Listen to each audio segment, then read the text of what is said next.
اگلی حدیث ہے حضرت ابو ہریرہ سے، قال رسول اللہ صلی اللہ علیہ وسلم لا يفرق مؤمن مؤمنة ان کرہ منها خلقا رضی منها آخر او قال غیرہ، رواہ مسلم۔ جناب ابو ہریرہ رضی اللہ عنہ روایت کرتے ہیں کہ رسول کریم صلی اللہ علیہ وسلم نے فرمایا، کوئی مسلمان اپنی مسلمان عورت سے نفرت نہ کرے، اس لیے کہ اگر اس کو کوئی بات یا عادت اس کی بری لگے تو کوئی دوسری عادت اسے پسند بھی آئے گی۔ اب افسوس کی بات یہ ہے کہ آج کل کوئی مردوں کو یہ باتیں سمجھانے والا نہیں رہا، جس کی وجہ سے انہوں نے عورتوں کے ساتھ وہ ظلم و ستم اور وہ معاملات شروع کر دیے کہ جو ہونے نہیں چاہیے۔ آپ دیکھیں کہ کتنے خوبصورت انداز میں آپ صلی اللہ علیہ وسلم فرما رہے ہیں کہ کوئی مسلمان اپنی مسلمان بیوی سے نفرت نہ کرے، اور پھر یہ بتایا گیا کہ کیوں نہ کرے، اس لیے کہ اگر ایک چیز ناپسند ہے تو ہو سکتا ہے کہ اسی کی دوسری چیز تمہیں پسند ہو، تو گویا پھر باہم اچھی طرح مل جل کر رہنے کا گر کیا ہے کہ انسان دوسرے کی خوبیوں پر نظر رکھے، دوسرے کی بھلائیوں پر نظر رکھے اور برائیوں پر کڑنا چھوڑ دے۔ اس لیے کہ اگر انسان دوسرے کی برائیوں پہ کڑتا ہی چلا جائے تو اس سے کوئی نتیجہ نکل نہیں سکتا، کوئی فائدہ ہو نہیں سکتا، اس لیے کہ صرف کڑنے سے کسی کی برائی دور نہیں ہو سکتی۔ مثال کے طور پر اگر آپ کا بچہ بیمار ہے، شدید بخار میں مبتلا ہے، اور آپ پاس بیٹھ کے رونا شروع کر دیں اور روتے چلے جائیں اور روتے چلے جائیں، تو آپ کے رونے سے اس کا بخار نہیں اترے گا جب تک کہ آپ اس کو کسی ڈاکٹر کے پاس نہیں لے جاتے یا اس کو کوئی دوا نہیں دیتے۔ اسی طرح اگر ہمیں کسی کے بارے میں بھی کوئی شکایت ہے یا کسی سے بھی کوئی ناراضگی ہے تو ہم صرف اپنے دل میں کڑھنا شروع کر دیں اور زبان سے اس کو نہ بتائیں یا اس کا کوئی علاج یا بندوبست نہ کریں، سوائے اپنے آپ کو جلانے کڑھانے کے اس کا کوئی بھی نتیجہ نہیں نکلے گا۔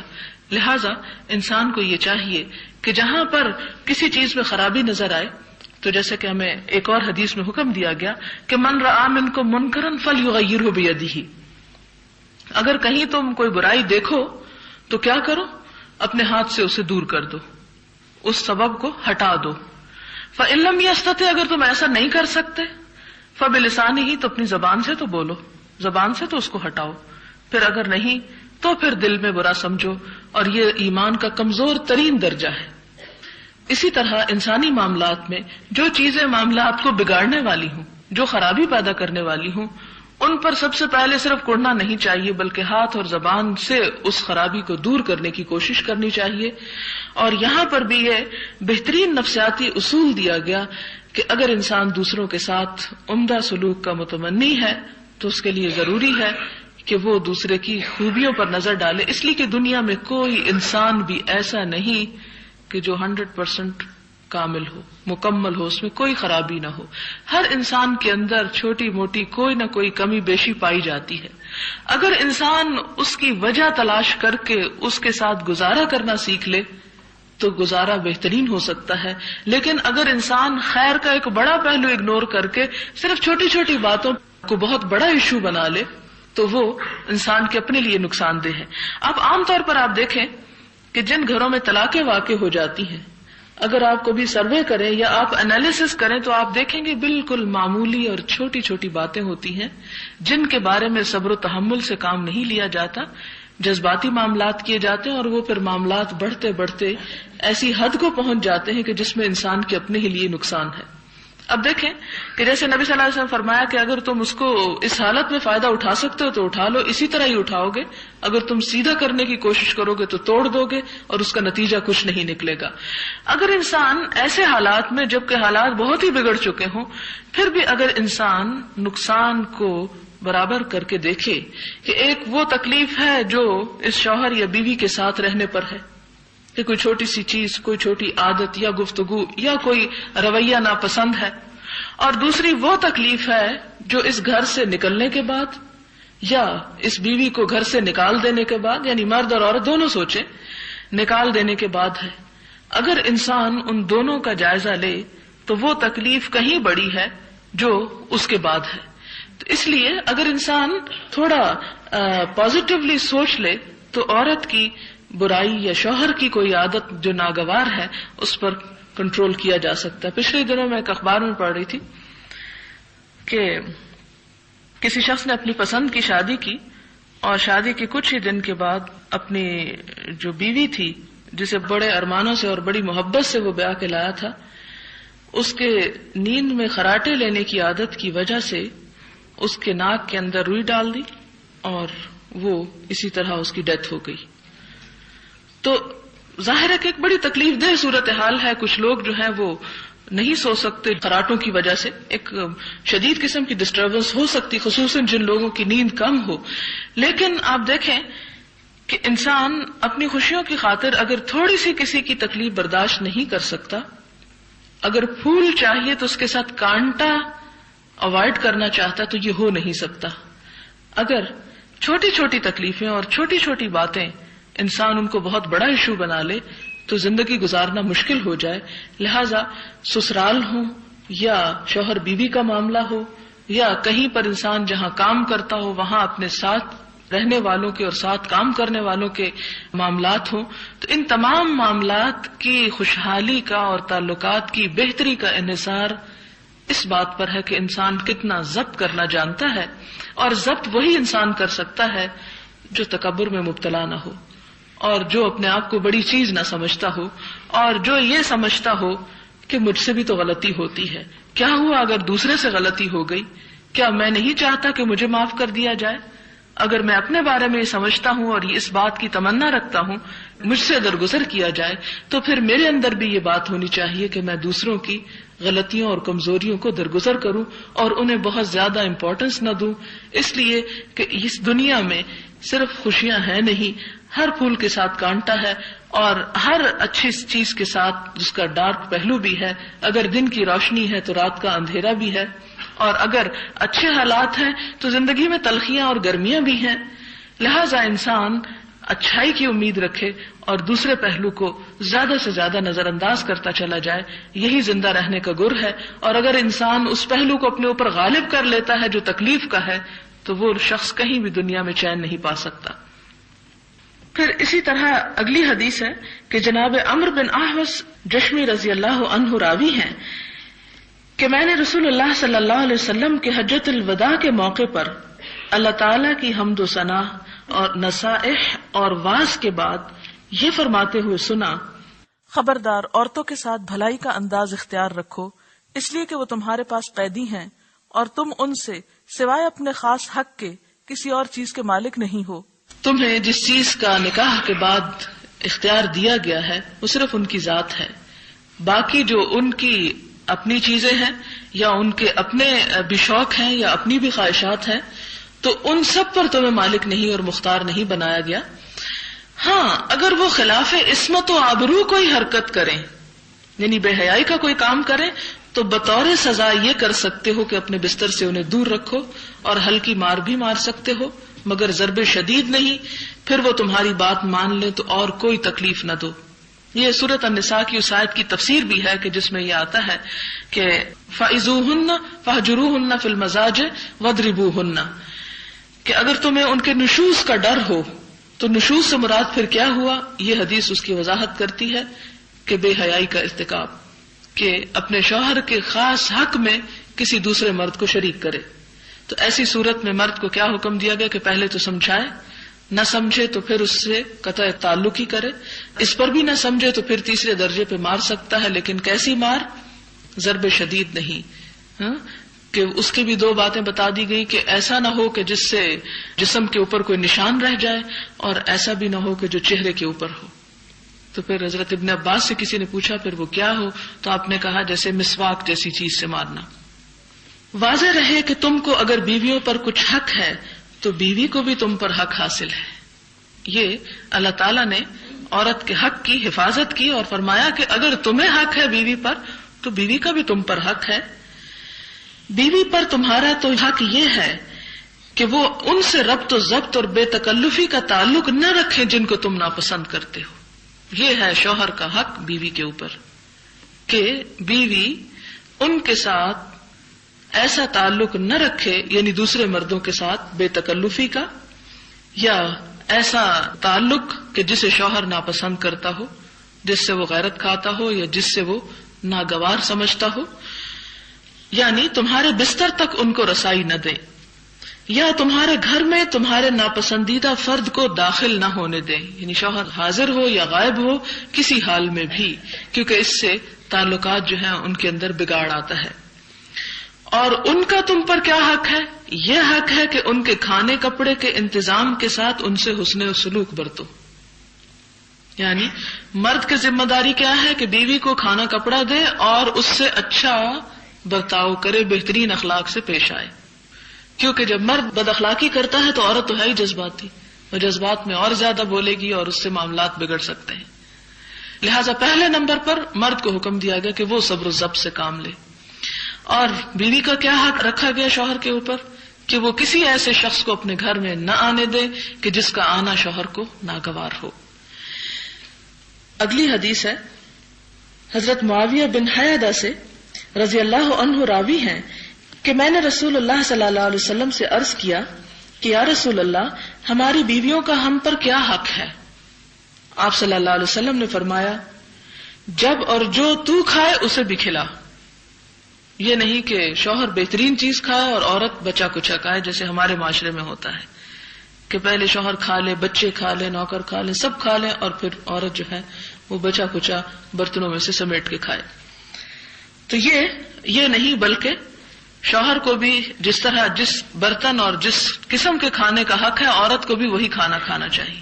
عام طور پر آپ نے کئی گھرانوں میں دیکھا ہوگا، بڑی بوڑھیاں جو ہیں وہ بچیوں کو کچھ خاص قسم کے کھانوں سے اور چیزوں سے روک دیتی ہیں کہ یہ مت کھاؤ، اس سے جلدی جوان ہو جاؤ گے، اور اس قسم کے جو بلا وجہ کی پابندیاں اور قید ہیں۔ تو اسلام نے کسی ایسے کھانے سے منع نہیں کیا جو مرد کھا سکتا اور عورت نہ کھا سکتی ہو، اور جس طرح کہ قرآن پاک میں بھی آیا کہ اللہ نے تمہیں رزق دیا تھا، پھر فجعلتم منہ حلالا وحراما، کہ تم نے اس سے حلال اور حرام کے فلسفے خود گھڑ لیے اور خود اس کو تقسیم کر دیا۔ نہیں، باقی تمام چیزوں میں عورت کے حقوق وہی ہیں، صرف گھر کی ذمہ داری کے معاملے میں مرد کو قوام بنایا گیا اور عورت کو اس کا مددگار بنایا گیا۔ پھر اسی طرح فرمایا کہ جب اور جیسا لباس تو پہنے اسے بھی پہنا، یعنی اگر خود قیمتی پہنتے تو بیوی کو بھی قیمتی پہناؤ۔ لیکن آج کل کی عورتیں تو ماشاءاللہ مردوں سے بھی زیادہ قیمتی پہنتی ہیں۔ ان کے منہ پر نہ مارو، ان کے منہ پر نہ مارو، خاص طور پہ منع کیا گیا۔ اسے گالی نہ دو، ابیوز نہ کرو، اس لیے کہ پھر اگر عورت کے منہ سے نکلی تو مرد اسے اپنی عزت اور وقار کے خلاف سمجھے گا اور اس سے معاملہ جو ہے وہ حد سے زیادہ بگڑ جائے گا۔ لہٰذا مرد کو پہلے درجے پہ روکا گیا کہ وہ ایسا نہ کرے، اسے علیحدہ نہ کرو، مگر گھر کے اندر ہی، یعنی گھر سے مت نکالو۔ پھر اگلی حدیث ہے حضرت ابو ہریرہ سے، بیان کرتے ہیں کہ نبی محترم صلی اللہ علیہ وسلم نے فرمایا، باعتبار ایمان تم میں وہ شخص کامل مومن ہے جس کا اخلاق اچھا ہو، یعنی ایمان صرف زبانی اقرار کا نام نہیں بلکہ عملی طور پر بہترین اخلاق کا ہونا جو ہے وہ ایمان کا اظہار ہے۔ اور ساتھ ہی فرمایا کہ تم میں بہترین وہ ہے جس کا برتاؤ اپنی بیوی سے بہترین ہو، یعنی اخلاق کا مظاہرہ سب سے پہلے گھر سے کرو۔ یہ نہیں کہ گھر والوں کے ساتھ تم بدتمیزی سے پیش آؤ اور باہر تم سب سے اچھے انسان نظر آؤ، نہیں، سب سے بہترین وہ ہے جس کا سلوک یا جس کا اخلاق اپنی بیوی کے حق میں اچھا ہے۔ حضرت ایاس بن عبداللہ بن ابی ذباب رضی اللہ عنہ فرماتے ہیں کہ رسول اللہ صلی اللہ علیہ وسلم نے فرمایا، اللہ کی بندیوں عورتوں کو نہ مارا کرو۔ کچھ عرصہ گزرا تھا کہ حضرت عمر فاروق رضی اللہ تعالیٰ عنہ آپ کی خدمت میں آئے اور عرض کیا، یا رسول اللہ صلی اللہ علیہ وسلم، آپ کی رعایت کی وجہ سے کہ عورتوں کو نہ مارو، عورتیں اپنے شوہروں پر غالب آ گئی ہیں اور ان کی دلیری بہت بڑھ گئی ہے۔ یہ حالت معلوم ہونے کے بعد آپ صلی اللہ علیہ وسلم نے انہیں مارنے کی اجازت دے دی۔ اس کے بعد ازواج مطہرات کے پاس عورتیں آ کر اپنے خاوندوں کی مار پیٹ کی شکایت کرنے لگی، اور ایک اور روایت میں آتا ہے کہ جس رات آپ نے اجازت دی تھی صبح کے وقت 80 عورتیں آئیں کہ جنہوں نے آ کے شکایت کی کہ ہمیں مارا پیٹا گیا ہے۔ تب جناب رسول اللہ صلی اللہ علیہ وسلم نے ارشاد فرمایا کہ اہل بیت محمد صلی اللہ علیہ وسلم کے پاس بہت سی عورتیں اپنے شوہروں کی شکایات کرنے آئی ہیں، ایسے شوہر سن لیں کہ وہ بھلے اور بہتر نہیں ہیں، یعنی جو مارتے ہیں وہ اللہ کے رسول صلی اللہ علیہ وسلم کی نظر میں ناپسندیدہ مرد ہیں۔ ساتھ ہی یہ فرمایا گیا نا کہ وہ شوہر اچھے نہیں ہیں، تو جو اچھا بننا چاہے وہ ایسا نہ کرے۔ جناب عبداللہ بن عمرو بن عاص سے روایت ہے کہ رسول اللہ صلی اللہ علیہ وسلم نے فرمایا، دنیا ایک پونجی ہے اور اس پونجی کا بہترین حصہ نیک اور صالح عورت ہے، اس کو مارنے کی کبھی ضرورت ہی نہیں پڑے گی۔ 35واں باب، یہ باب ایک قرآنی آیت اور 8 احادیث پر مشتمل ہے۔ حق الزوج علی المرأة، شوہر کا اپنی بیوی پر حق اور اس کی تاکید۔ قال اللہ تعالی الرجال قوامون على النساء بما فضل الله بعضهم على بعض وبما انفقوا من اموالهم فالصالحات قانتات حافظات للغیب بما حفظ اللہ۔ مرد عورتوں کے منتظم اور نگران ہیں کیونکہ اللہ تعالیٰ نے ان میں سے بعض کو بعض پر برتری دی ہے، نیز اس لیے کہ وہ اپنے اموال خرچ کرتے ہیں۔ یعنی مرد کو اگر عورت پر برتری حاصل ہے تو وہ اس وجہ سے دی گئی ہے کہ مرد اپنی خون پسینے کی کمائی جو ہے وہ عورت پہ خرچ کرتا ہے۔ پس نیک بخت عورتیں فرما برداری کرتی ہیں، اطاعت گزار ہوتی ہیں، بات مانتی ہیں، اور بحفاظت الہی شوہر کی غیر موجودگی میں اس کے مفادات کی نگہداشت کرتی ہیں، اس کی اولاد کی، اس کے مال و دولت کی، اپنے گھر کی، اپنی عزت کی، ان تمام چیزوں۔ اسی سے حضرت ابو ہریرہ کی حدیث ہے، ان ابی ہریرہ رضی اللہ عنہ قال قال رسول اللہ صلی اللہ علیہ وسلم اذا دعا الرجل امرأته الى فراشه فلم تأته فبات غضبان عليها لعنتها الملائکة حتى تصبح، متفق علیہ۔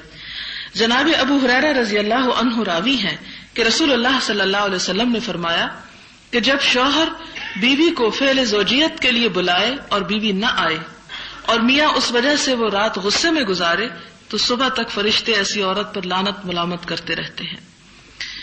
بخاری اور مسلم ہی کی ایک اور روایت میں ہے کہ جب کوئی عورت اپنے شوہر کے بستر کو چھوڑ کر رات بسر کرے تو فرشتے صبح تک اس پر لعنت کرتے رہتے ہیں۔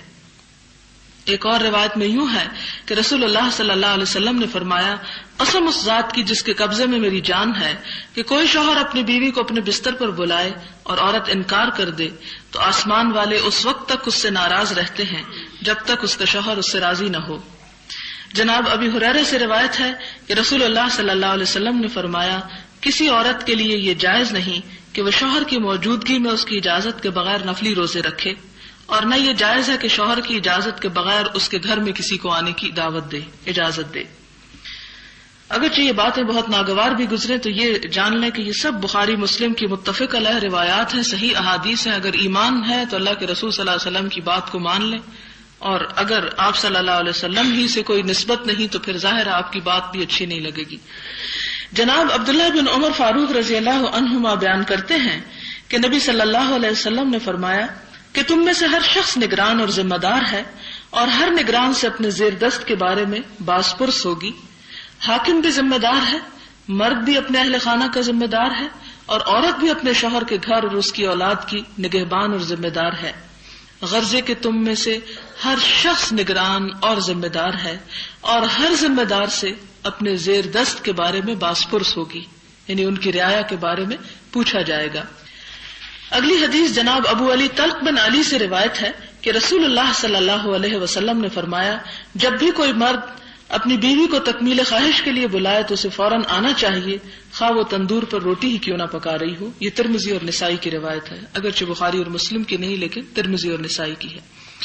جناب ابو ہریرہ رضی اللہ عنہ روایت کرتے ہیں کہ نبی کریم صلی اللہ علیہ وسلم نے فرمایا، اگر میں کسی کو کسی کے سامنے سجدہ کرنے کا حکم دیتا تو عورت سے کہتا کہ وہ اپنے خاوند کو سجدہ کرے، یعنی اگر ہوتا، لیکن دیا نہیں گیا۔ لیکن یہ مثال اس لیے دی گئی کہ عورت جو ہے اپنے شوہر کے ساتھ عزت اور احترام سے پیش آئے، اس کے ساتھ بچوں کا سا معاملہ نہ کرے یا اس کی بے عزتی نہ کرے۔ ام المومنین ام سلمہ رضی اللہ عنہا بیان فرماتی ہیں کہ رسول اللہ صلی اللہ علیہ وسلم نے فرمایا کہ کسی عورت کا ایسی حالت میں انتقال ہو جائے کہ اس کا شوہر اس سے راضی اور خوش ہو تو وہ عورت جنتی ہے۔ جناب معاذ بن جبل رضی اللہ عنہ راوی ہیں کہ رسول اللہ صلی اللہ علیہ وسلم نے فرمایا کہ دنیا میں کوئی بھی عورت جب اپنے شوہر کو اذیت اور تکلیف پہنچاتی ہے تو جنت کی حور اس عورت سے کہتی ہے کہ اللہ تیرا ستیہ ناز کرے، تو اپنے میاں کو نہ ستا، یہ تو تیرے پاس چند روزہ مہمان ہے اور بہت جلد تجھ سے بچھڑ کر ہمارے پاس آنے والا ہے، یعنی اگر وہ نیک ہو۔ جناب اسامہ بن زید رضی اللہ عنہما روایت کرتے ہیں کہ رسول اللہ صلی اللہ علیہ وسلم نے ارشاد فرمایا کہ میرے بعد مردوں کے لیے عورت سے بڑھ کر کوئی اور فتنہ نہیں ہوگا. وآخر دعوانا ان الحمد للہ رب العالمین. سبحان اللہ وبحمدہ عدد خلقہ ورضا نفسہ وزنۃ عرشہ ومداد کلماتہ. سبحان اللہ العظیم. اللہم صل علی محمد وعلی آل محمد کما صلیت علی ابراہیم وعلی آل ابراہیم انک حمید مجید. اللہم بارک علی محمد وعلی آل محمد کما بارکت علی ابراہیم وعلی آل ابراہیم انک حمید مجید. ربنا آتنا فی الدنیا حسنۃ وفی الآخرۃ حسنۃ وقنا عذاب النار. ربنا لا تزغ قلوبنا بعد إذ هديتنا وهب لنا من لدنك رحمة إنك أنت الوهاب. ربنا هب لنا من أزواجنا وذرياتنا قرة أعين واجعلنا للمتقين إماما. يا حي يا قيوم برحمتك نستغيث. اللهم انفعنا بما علمتنا وعلمنا ما ينفعنا وزدنا علما. اللهم إنا نسألك الهدى والتقى والعفاف والغنى. اللهم أحسن عاقبتنا في الأمور كلها وأجرنا من خزي الدنيا وعذاب الآخرة. اللهم إنا نسألك من الخير كله عاجله وآجله ما علمنا منه وما لم نعلم. اللهم إنا نعوذ بك من شر كله عاجله وآجله ما علمنا منه وما لم نعلم. يا حي يا قيوم برحمتك نستغيث. اللهم إنا نسألك علما نافعا ورزقا طيبا وشفاء من كل داء. اللهم إنا نعوذ بك من قلب لا يخشع ونفس لا تشبع ودعوة لا يستجاب لها وعلم لا ينفع. يا حي يا قيوم برحمتك نستغيث. اللهم طهر قلوبنا من النفاق وعملنا من الرياء ولساننا من الكذب فإنك تعلم خائنة الأعين وما تخفي الصدور. يا حي يا قيوم برحمتك نستغيث. اللهم إنا نعوذ بك من جهد البلاء ودرك الشقاء وسوء القضاء وشماتة الأعداء. يا حي يا قيوم برحمتك نستغيث. لا إله إلا الله أنت الحليم الكريم. سبحان الله رب العرش العظيم والحمد لله رب العالمين. رب نسألك موجبات رحمتك وعزائم مغفرتك والغنيمة من كل بر والسلامة من كل اسم. لا تدع لنا ذنبا إلا غفرته ولا هما إلا فرجته ولا حاجة هي لك رضا إلا قضيتها يا أرحم الراحمين. ربنا تقبل منا إنك أنت السميع الدعاء وتب علينا إنك أنت التواب الرحيم. وصلى الله تعالى على خير خلقه محمد وعلى آله وأصحابه وأهل بيته أجمعين برحمتك يا أرحم الراحمين. إلهي آمين.